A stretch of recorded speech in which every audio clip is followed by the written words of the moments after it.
우리가 명절에 고향을 찾아가듯 약 3,500년 전에 이스라엘 역시 애굽을 나와 본향을 찾아 나섰습니다. 우리는 지금 이스라엘과 함께 믿음의 여로를 밟아가고 있습니다. 애굽을 벗어난 이스라엘 공동체는 40년간의 광야 생활을 마감하고 바야흐로 약속의 땅 가나안에 입성하게 되었습니다. 그 제방까지 차오르던 요단강은 언약궤를 앞세운 이스라엘 백성들 앞에 길을 열어 주었습니다. 그들은 마른 땅을 밟고 요단강을 건너갔습니다. 그리고 강 한복판에서 돌 12개를 주어 기념탑을 세웁니다. 강성했던 여리고 성도 함락했습니다. 주께서 그들과 함께 하셨기에 그들 앞에선 거칠 것이 없었습니다. 하지만 문제는 늘 예기치 않은 곳에서 발생합니다. 이 출애굽 이스라엘 백성은 기세에 등등하게 서진의 서진을 거듭하고 있었습니다. 그리고 예루살렘 북동쪽 16km 지점에 위치한 산악의 아이성에 이르게 되었습니다. 여리고 성을 무너뜨리는 이스라엘은 공세를 놓치지 않고 곧바로 서쪽에 위치한 아이성 점령에 나섰습니다. 아이성은 인구 1만 2천 명의 작은 성읍이었습니다. 견고하였던 여리고 성에 비하면 비교가 안 될 정도로 약한 성입니다. 그러나 바로 이 아이성과의 전투에서 이스라엘은 최초의 패전을 경험하게 됩니다. 그것은 이스라엘에게 참으로 크나큰 충격이었습니다. 오늘 우리는 이스라엘의 패배로부터 교훈을 얻고자 합니다. 이스라엘은 왜 패배를 했을까요? 여호수아는 먼저 아이성에 사람을 보내어 정탐하게 했습니다. 임무를 마치고 돌아온 사람은 백성을 다 올라가게 하지 마시고 2-3천 명만 올라가서 아이를 치게 하소서. 그들은 소수이니 모든 백성을 그리로 보내어 수고롭게 하지 마소서라고 보고를 했습니다. 정탐꾼의 보고를 접한 여호수아는 3,000명을 뽑아 아이성 공격에 나섭니다. 그런데 그 자신만만했던 아이성에 올라갔던 군사들은 힘 한번 써보지 못하고 36명이 죽임을 당하고 도망쳐야만 했습니다. 이 일로 인해 이스라엘 백성들은 크게 놀라고 당황했습니다. 36명의 인명 손실은 큰 것이 아닐 수 있지만 여리고성 전투에서 대승을 거둔 그들에게 그 패배는 충격적이었습니다. 성경은 백성들의 마음이 물처럼 녹아내렸다 말씀합니다. 이전에는 가나안 적들의 마음이 물처럼 녹아내렸는데 이젠 거꾸로 이스라엘 백성들의 마음이 물처럼 녹아내리고 있었습니다. 성공의 가도만 달려온 사람일수록 패배의 충격은 참으로 큰 것입니다. 여호수아는 이 영문을 알 수 없는 패배를 겪고 하나님 앞에 엎드립니다. 그리고 하나님의 음성을 듣습니다. 우리 함께 읽습니다. 이스라엘이 범죄하여 내가 그들에게 명령한 나의 언약을 어겼으며 또한 그들이 온전히 바친 물건을 가져가고 도둑질하며 속이고 그것을 그들의 물건들 가운데 두었느니라. 그러므로 이스라엘 자손들이 그들의 원수 앞에 능히 맞서지 못하고 그 앞에서 돌아섰나니 이는 그들도 온전히 바친 것이 됨이라. 그 온전히 바친 물건을 너희 중에서 멸하지 아니하면 내가 다시는 너희와 함께 있지 아니하리라. 이유 없는 실패가 없습니다. 아이러니하게도 이스라엘의 패배의 원인은 이스라엘의 성공 속에 들어 있었습니다. 성공 속에 패망의 인자가 들어 있었던 것입니다. 이스라엘의 패배의 원인은 크게 두 가지로 생각해 볼 수가 있습니다. 첫째는 아간의 범죄입니다. 여리고성을 함락할 때 하나님은 여리고성에 살아 움직이는 모든 사람과 짐승은 죽이라고 명하셨습니다. 그리고 어떠한 전리품도 노역하지 못하게 하셨습니다. 그런데 이스라엘의 누군가가 여리고성의 보물에 욕심을 내어 훔쳐 간직해 두니가 있었습니다. 그가 바로 아간이었습니다. 그는 물건을 자신의 장막 안에 땅을 파고 깊이 숨겨 두었습니다. 아무도 모르게 숨겼으니 누가 이 사실을 알겠는가? 이것은 완전 범죄다라고 스스로 생각했을 것입니다. 그러나 욕심을 감출 수는 없습니다. 성경은 말씀합니다. 욕심이 잉태한즉 죄를 낳고 죄가 장성한즉 사망을 낳느니라. 욕심으로 인해 이스라엘의 사망이 임했습니다. 히브리 백성은 오직 하나님만으로 충분했습니다. 이것이 지금까지 여호수아서의 메시지입니다. 누가 요단강에 길을 내었습니까? 하나님이십니다. 누가 메마른 땅에 히브리 백성을 인도하셨습니까? 하나님이십니다. 누가 여호수아를 격려했습니까? 하나님이십니다. 누가 여리고 성벽을 허물었습니까? 하나님이십니다. 누가 대신 싸워 백성을 구했습니까? 하나님이십니다. 그 황량한 광야에서 하루도 식량이 떨어진 적이 없었습니다. 모세는 히브리 백성에게 이 사실을 거듭 상기시켜 주었습니다. 주께서 40년 동안 너희를 광야에서 인도하게 하셨거니와 너희 몸에 옷이 낡아지지 아니하였고 너희 발에 신이 헤어지지 아니하였으며. 광야에서는 이스라엘 백성들 사이에 이런 말이 오가지 않았습니다. 발에 연고로 좀 발라야 되겠어. 아이고, 옷이 또 헤어졌네. 이봐, 지금 신고 있는 새 신발은 어디서 구했나? 이스라엘은 이런 말을 한 적이 없습니다.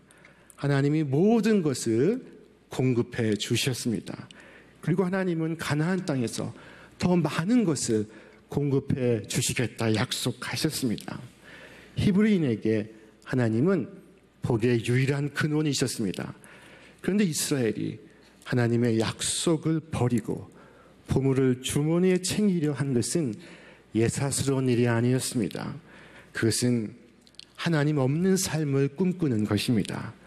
자기 자원을 의지하는 사람, 자기 능력을 믿는 사람, 자기 힘을 의지하는 사람은 하나님이 없어도 되는 삶, 하나님이 필요 없는 삶을 사는 것입니다. 아간의 그 탐욕이 이스라엘의 패망의 첫 번째 원인이었습니다. 패배의 두 번째 원인은 이스라엘의 교만이었습니다.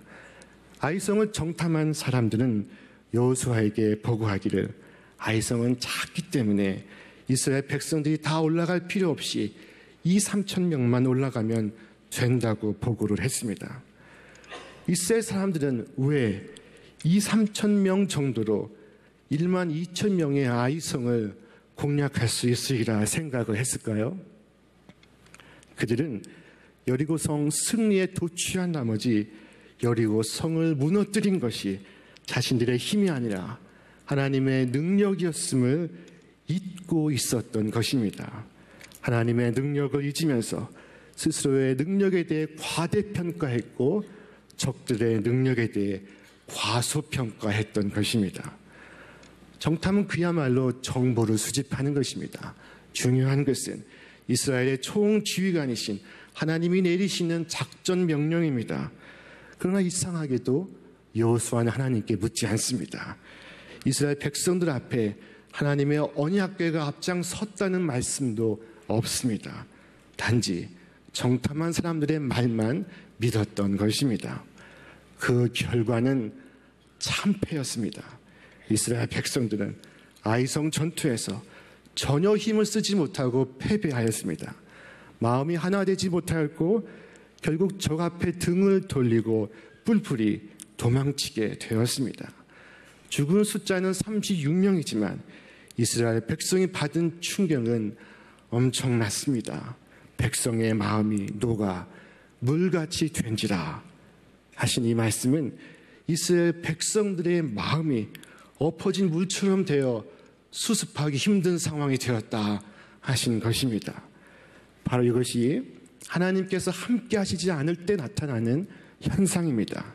이스라엘 백성들은 완전히 무기력 상태에 빠져 있습니다. 아무것도 이제 할 수가 없습니다. 그 원인이 무엇입니까? 물론 아간의 욕심 때문입니다. 그러나 근본적으로는 이스라엘의 교만이 원인이었습니다. 여리고 성을 물리친 그들이 아이성쯤은 문제없다고 생각했던 것입니다. 여리고 점령 이후에 그들은 이처럼 말했을 것입니다. 가나안 족속들 별것도 아니구나. 우리가 저 난공불락의 여리고 성도 허물었는데 이 작은 아이성쯤이야. 군대를 그저 2-3천 명만 보내면 끝낼 수 있다 라고 믿었을 것입니다. 성경은 말씀합니다. 교만은 패망의 선봉이요 거만한 마음은 넘어짐의 앞잡이니라. 그런즉 선줄로 생각한 자는 넘어질까 조심하라. 이스라엘은 하나님의 뜻을 묻지 않습니다. 그 순간 여호수아가 여리고를 공격할 때처럼 먼저 하나님 앞에 엎드려 기도했다면 하나님은 이스라엘 백성 중에 죄가 있음을 말씀하셨을 것입니다. 그러면 여호수아는 그 즉시 그 죄를 다스렸을 것입니다. 그랬다면 36명의 무고한 생명을 잃는 일은 없었을 것입니다. 혼비백산하는 굴욕의 패배도 겪지 않았을 것입니다. 그러나 여호수아가 하나님께 묻지 않습니다. 우리의 삶에 있어서 기도는 호흡과 같은 것이어야 합니다. 우리 인생에 새로운 도전에 직면할 때마다 비록 그 일이 아무리 만만하고 쉽게 보여도 우선 하나님 앞에 엎드려 기도하며 하나님의 지혜를 구해야 합니다. 기도는 하나님의 뜻을 아는 통로요, 하나님의 뜻이 이루어지는 방편입니다. 행동하기 전에 충분히 기도하는 것이 기도 없이 충분히 행동하는 것보다 더욱 현명하고 안전한 길입니다. 인생의 실패는 기도의 실패에서 비롯되고 있었습니다. 우리 하나님이 원하신 일이 무엇인지, 하나님이 기뻐하신 일이 무엇인지 먼저 하나님께 물어야 합니다. 하나님에게는 쉽고 어려운 것이 없습니다. 아무리 작은 일이라 하여도 자기 마음대로 했다가는 실패할 수밖에 없습니다.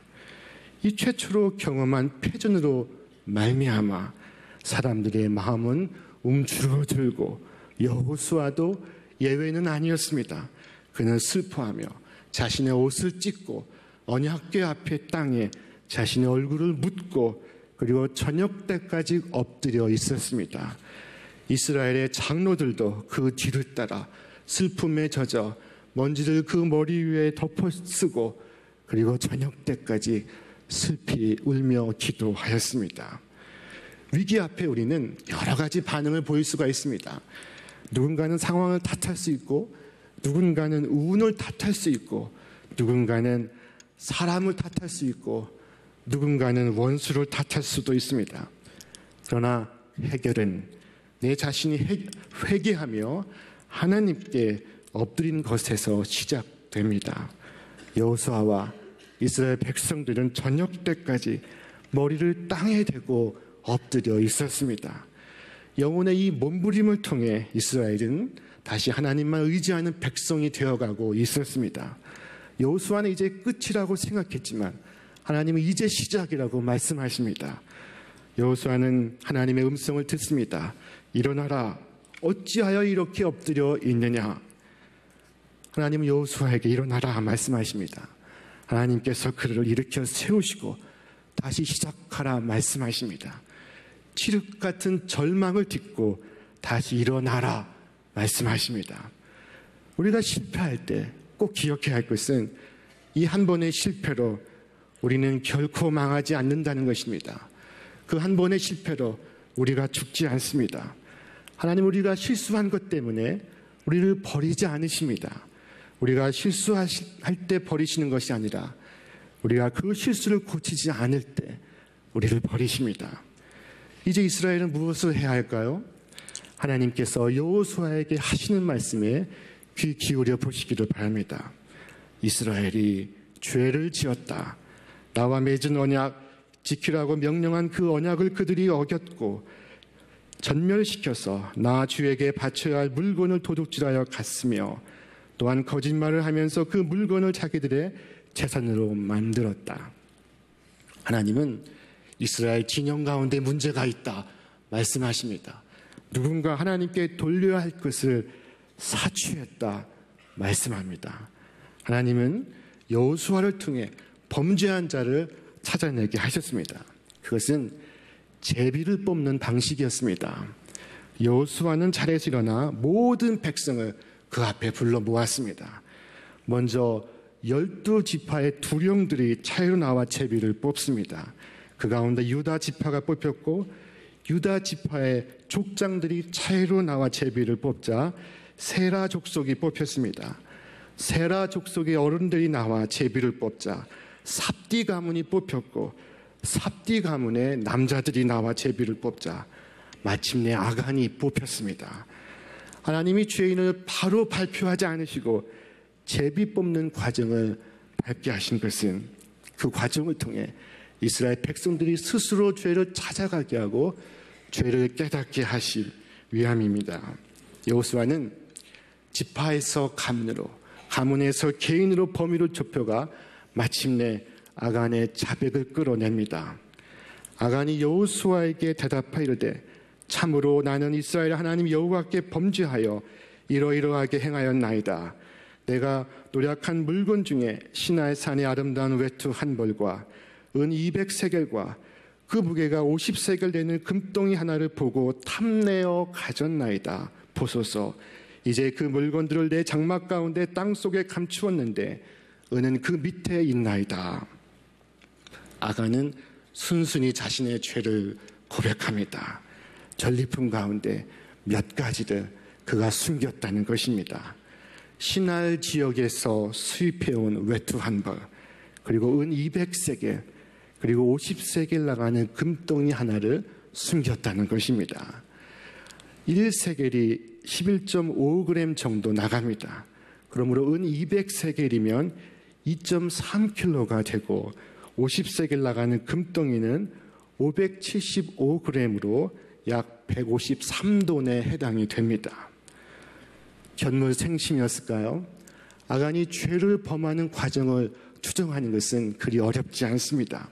그는 다른 병사들과 함께 여리고 성 안을 돌았습니다. 허물어진 성벽들, 도초에 널린 잔해들, 개미새끼 한 마리 없는 도시, 거리에 널브러진 전리품들, 그 가운데 금이며 은이며 동전이며 최고급 옷까지 모두가 그것들을 보았습니다. 그러나 다른 모든 사람은 하나님의 명령을 기억했습니다. 그래서 보물을 보고도 지나쳤습니다. 그러나 아간은 아무도 보지 않을 때 걸음을 멈추고 좌우를 둘러보았습니다. 시날산의 아름다운 외투 한 벌과 은 200세겔과 그 무게가 50세겔 되는 금덩이 하나를 보고 탐내어 가졌나이다.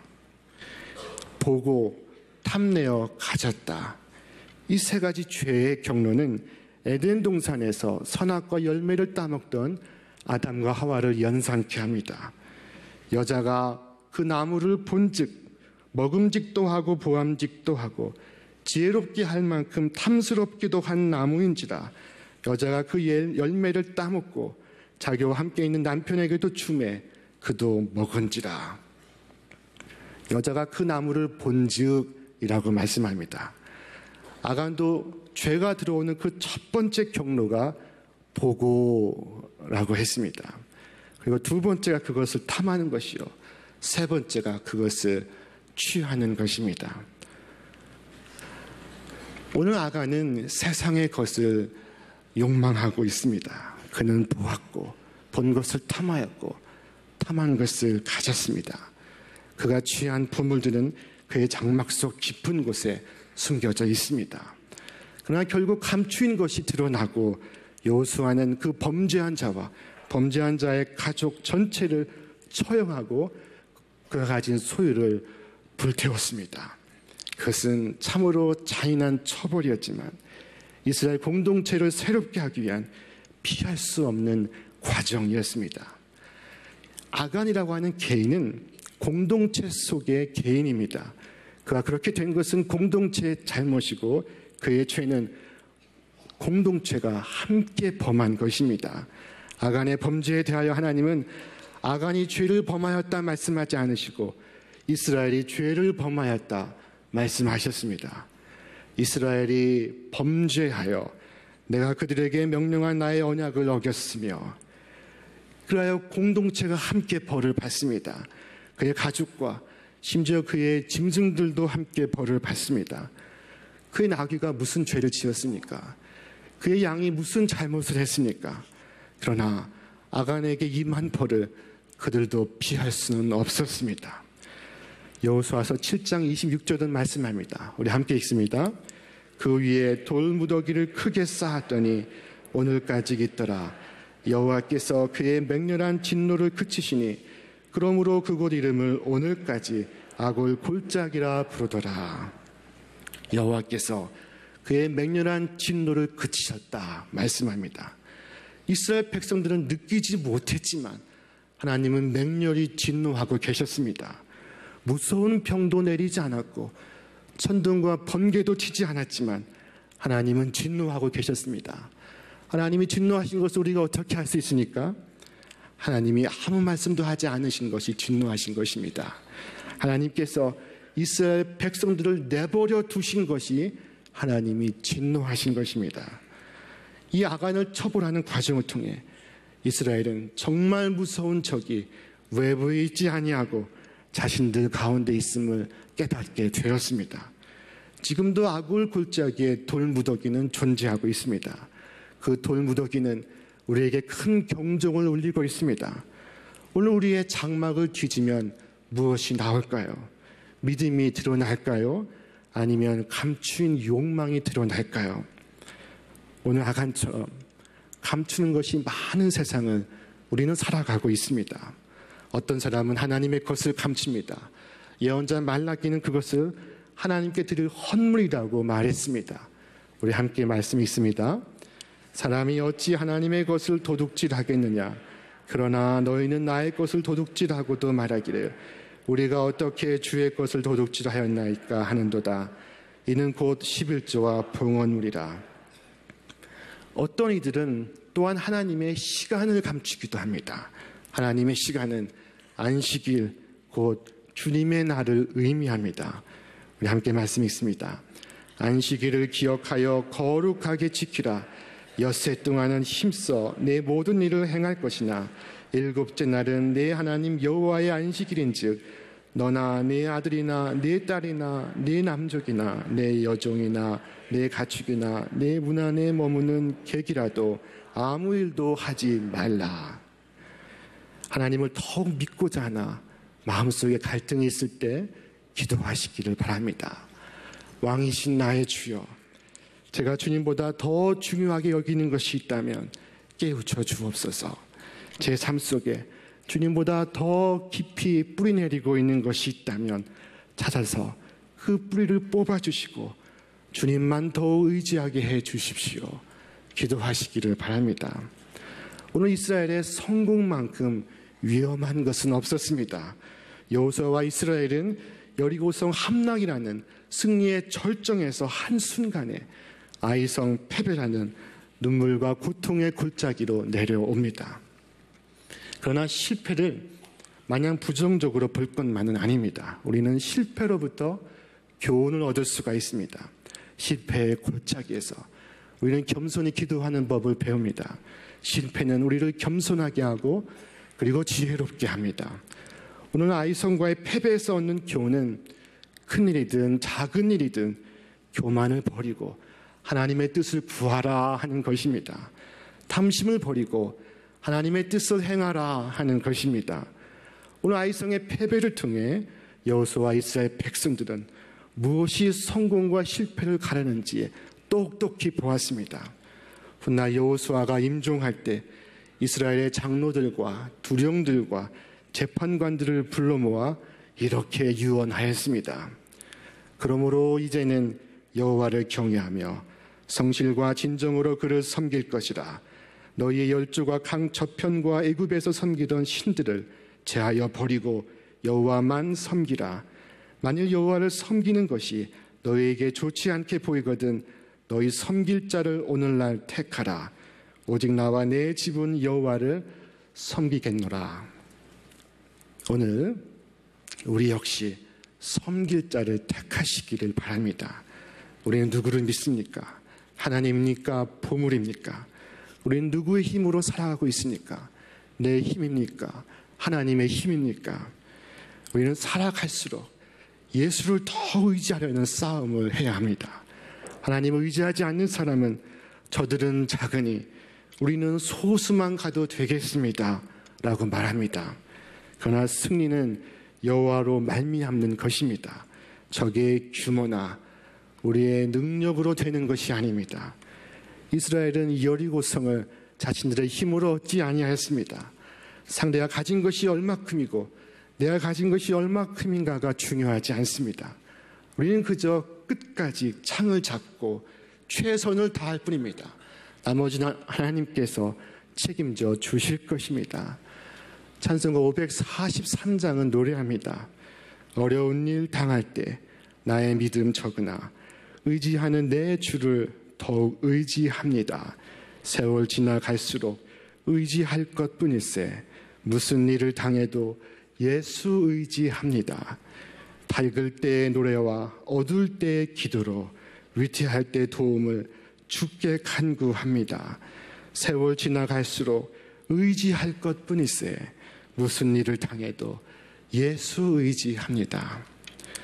오늘 늘 범사에 주님을 의지하여 주님의 뜻을 부르며 주님과 함께 본향을 향해 나아가시는 여러분과 제가 되기를 주님의 이름으로 축원합니다.